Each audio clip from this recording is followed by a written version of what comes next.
Greetings, everyone. I'm holding the camera this way today because it was a distraction yesterday or Friday when I did the video log with my picture facing me because I kept wanting to check out how I looked as I spoke and it was kind of inhibitive. So I'm just doing it this way. All I can see is the pink apple and the little black dot camera, and so I have no idea what I look like. Today's a better day. I just wanted to check in with the world out there in cyberspace and personally in my life and say I I'm very detached from how I feel a lot of the time. And I put up a video, or in my video log I was talking about not really wanting to die but not really wanting to live either. I shared that video with a family member who said it's unacceptable that I am so depressed after so many years. And if there's one thing I've learned in my recovery is that acceptance is the answer to all my problems today. That's from page 417 or page 449 from Dr. Alcoholic Addict, or Acceptance is the Answer, depending on which edition of the big book you're looking at. But I have found in my recovery from alcohol and drug addiction and in my recovery from living with several mental health challenges that if I'm not in acceptance of my mood or my thoughts or my way of being in the world, I'm struggling against it, and that just compounds the problem.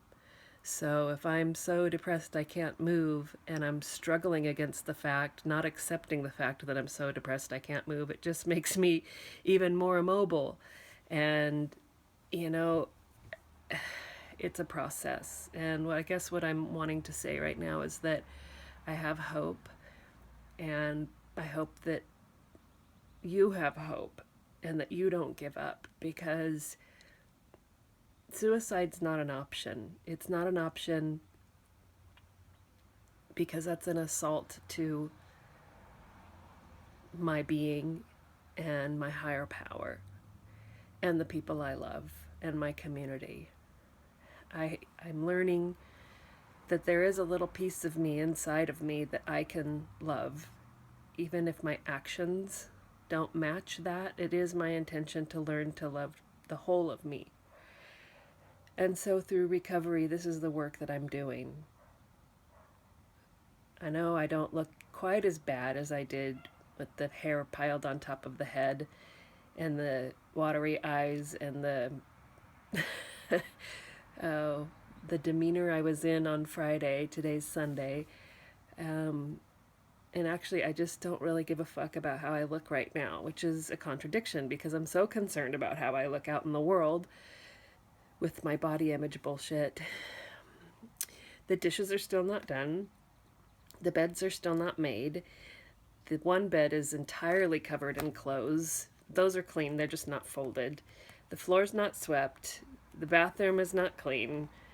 Everything is pretty chaotic. But I do know that setting my alarm for 15 minutes and just getting started, saying, I'm gonna do 15 minutes and whatever I choose to do, probably the dishes because that's the biggest hurdle.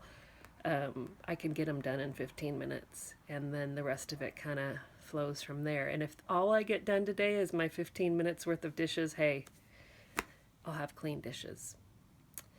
So that's it for now. I am starting another poem about contradictions, and it has to do with, I'm not really embarrassed or giving a shit what you think about my beard, my chin hair that I'm growing out. I want to see how long it's going to get. But I'm so freaked out about what you think about my size. It's a contradiction. So that's simmering back there. It's percolating, and it's not anywhere near ready, but the ideas are there. So I'm just sharing my process with you, sharing my recovery with you, and I hope that I can continue to do this exercise because it helps me, and hopefully it'll help you.